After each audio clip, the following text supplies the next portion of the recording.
Per the World Economic Forum, human-based activities such as farming have raised the atmosphere's carbon content by 50% in only 200 years. And many wine regions around the world are feeling this change and how it can pose a risk with things like droughts and heat waves becoming more common than unusual. But what can we do? Hi there. I'm Jacqueline for Vero, and we go around the world looking for wild and scarce wines that are difficult to find in the US. And we bring these small production wines to our customers online and to distributors and businesses across the US. And the farmers of some of these wines are trying to mitigate the damage of conventional agriculture. You see, a major way that one can reduce carbon is lying right here beneath our feet. In the soil itself, where up to 75% of terrestrial carbon can be stored. There's lots of conventional farming techniques like heavy tractors, tilling, pesticides, and herbicides that not only pollute, but even destroy the soil, causing it to wash away, become polluted, or even too compacted. However, there is a solution: regenerative agriculture. Focusing on wineries here, but wine farmers can use regenerative farming techniques to not only preserve their precious land and soil, but also help overall to reduce carbon impacts. It comes back to the soil. Life is more or less sustained by just a few inches of soil. And in regenerative agriculture, the health, restoration, and regenerating of this soil is the key objective.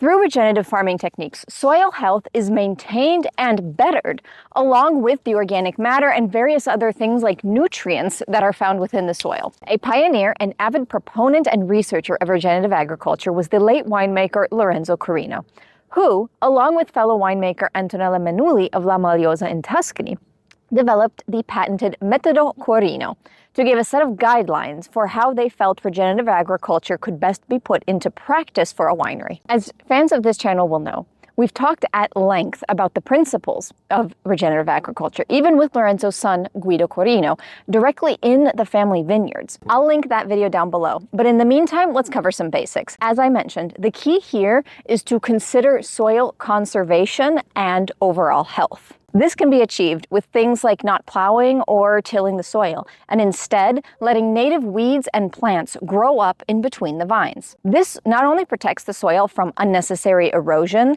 with the root structures holding it in place, but it also keeps this raw soil covered. And these plants will provide important biodiversity for the ecosystem and added nutrients for the soil as the life cycle continues. Other important considerations are things like mechanization, trying to limit that as much as possible. Not only for just cutting down on gas pollution of running the tractors, but also to avoid tearing up and compacting the soil too much.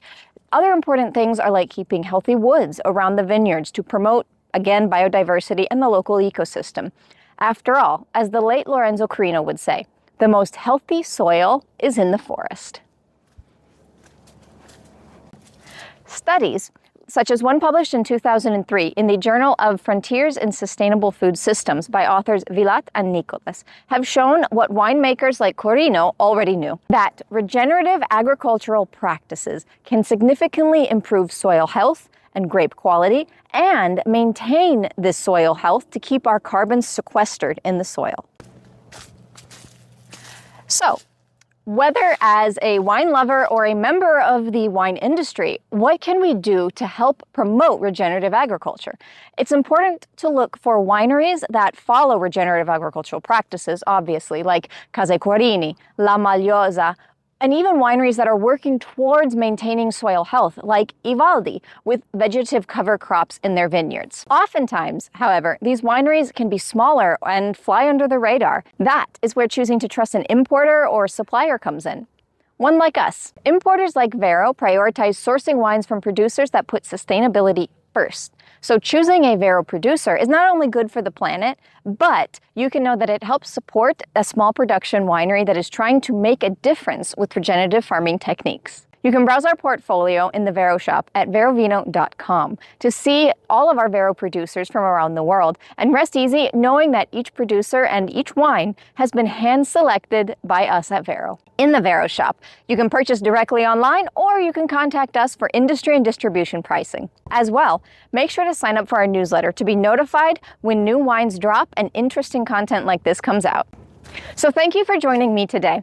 If you enjoyed this video, leave a like below and subscribe. As well, If you are interested in the reality of regenerative agriculture and seeing it in action, check out this video here, where we talked with winemaker Guido Corino directly in his family vineyards. I'll see you in that video. Bye.